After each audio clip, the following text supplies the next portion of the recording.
السلام علیکم فرینڈز، میرا نام ہے عمر فاروق اور آپ دیکھ رہے ہیں عمر فاروق چینل۔ سبسکرائب کریں عمر فاروق چینل کو، بیل آئکن کو دبائیں سب سے پہلے میری ویڈیو۔ ایک درزی تھا اور اس درزی کے بارے میں مشہور تھا، بڑا چالاک بھی ہے اور جو بھی کپڑا سلوانے آیا اس کے کپڑے کو چوری کر لیتا ہے، اس کے کپڑے میں سے کوئی نہ کوئی حصہ کاٹ لیتا ہے۔ اب جناب ایک پولیس والا گیا اور جا کر کہا کہ میں پولیس والا ہوں اور بڑا ہوشیار ہوں، مجھے تمہارے بارے میں پتا چلا ہے تم کپڑے کو چوری کر لیتے ہو، خبردار جو میرے کپڑے کے ساتھ کچھ کیا۔ کہا جناب کمال ہو گیا، ایسا تو میں کچھ بھی نہیں کرتا، آپ سامنے بیٹھے آپ کے سامنے آپ کا کوٹ سیتا ہوں۔ تو کہا ٹھیک ہے، دیکھو کوئی گڑبڑ نہیں کرنا، کہا بالکل گڑبڑ نہیں کروں گا۔ اب کوٹ سیتے سیتے کہا حضور آپ فارغ بیٹھے ہیں، آپ کو ایک لطیفہ سناتا ہوں، ایک مزاحیہ بات سناتا ہوں۔ کہ چلو سناؤ۔ اب اس درزی نے، اس کو بڑے لطیفے یاد تھے، ایک لطیفہ سنایا۔ جیسے لطیفہ سنایا تو پولیس والا ہنستے ہنستے ہنستے لوٹ پوٹ ہو گیا۔ جیسے ہی اس کا سر نیچے ہوا اس نے کوٹ کا ایک پیس کاٹ لیا، کپڑے کا ٹکڑا کاٹا اور سائڈ پہ رکھ لیا۔ تھوڑی دیر بعد پھر کہتا حضور اور سناؤ، کہا اور سناؤ۔ پھر سنایا، ہنستے ہنستے اس کا منہ نیچے ہوا، دوسرا ٹکڑا کاٹ لیا کپڑے کا۔ تھوڑی دیر بعد وہ اب پولیس والا کہتا ہے بھائی اور سناؤ۔ کہ حضور سنا تو دوں گا، کوٹ آپ کا چھوٹا ہو جائے گا۔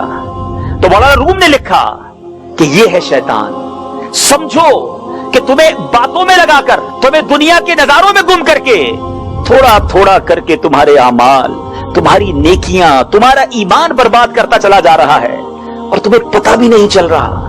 یہ ایسا مکار ہے، one of the biggest enemy. ذرا سمجھیے مقابلہ کس سے، میرا اور آپ کا۔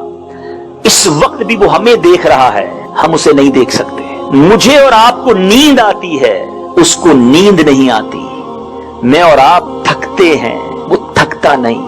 وہ خون کی طرح جسم میں دوڑتا ہے، اتنا خطرناک اینیمی ہے، مگر فکر ہی نہیں ہے، ٹینشن ہی نہیں۔ اور اس کا ایم کیا ہے، الٹیمیٹ گول؟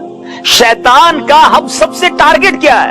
ہمارے پیسے تھوڑی چاہتا ہے، اس کی خواہش یہ ہے کہ ہمارا ایمان ہم سے چھین لے، اور یہ آخر وقت تک کوشش کرتا ہے۔ یہاں تک روایتوں کا مضمون ہے کہ بندے کا جب آخری وقت آتا ہے نا، ڈیفیکلٹ ترین وقت ہوتا ہے، زبان بھاری ہو جاتی ہے۔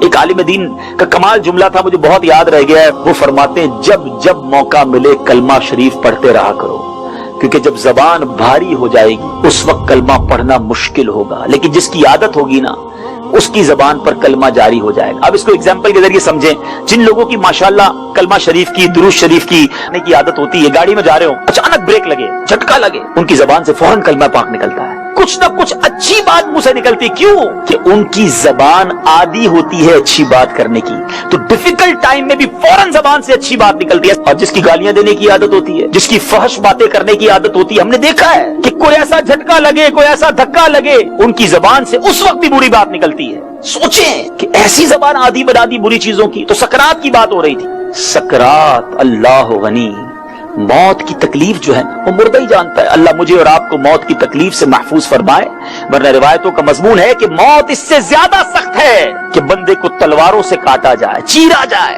موت اس سے زیادہ سخت ہے کہ اسے ہانڈی میں ابالا جائے۔ اب ایسی حالت میں بھی مردود کیا کرے گا؟ بندے کے سامنے آ جائے گا اور کسی مرحوم کی شکل میں آئے گا، کسی کے باپ کا انتقال ہو گیا اس کی شکل میں آئے گا، والدہ کی شکل میں آئے گا، ماموں دادا دادی کی شکل میں آئے گا جس کا انتقال ہو گیا، اور آ کر کہے گا کہ بیٹا مرنے کے بعد ہمیں پتا چلا کہ اسلام صحیح مذہب نہیں ہے، تو اسلام سے پھر جا۔ معاذ اللہ، جس کا ایمان کمزور رہا، جو شیطان کی باتیں زندگی میں بھی مانتا رہا، ڈر ہے کہ آخری وقت اس کی بات مان کر اپنا ایمان کھو دے گا۔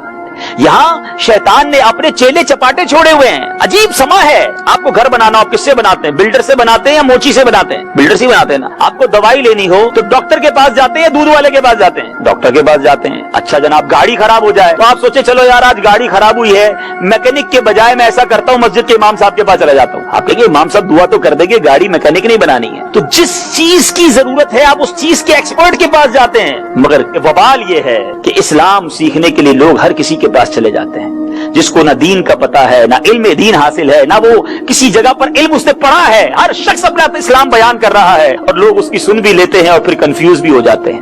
یہی تو شیطان کی چال ہے نا۔ ایسے چور ہیں اسلامی لبادے میں آئیں گے، اپنے آپ کو اسلامک اسکالر کہیں گے، اور تمہیں ایسی بات بتا کر چلے جائیں گے کہ تمہیں اللہ سے ہی دور کر دیں گے، تمہیں ایسی بات بتا کر چلے جائیں گے کہ تمہیں اللہ سے ہی دور کر دیں گے۔ خدارا جاگتے رہیے، اپنے ایمان کی، اپنے اعمال کی، اپنے عقیدے کی حفاظت اپنے کرنی ہے۔ اس ویڈیو کو شیئر ضرور کریں، ہو سکتا ہے آپ کے ایک شیئر سے یہ بات کسی کے دل میں اتر جائے۔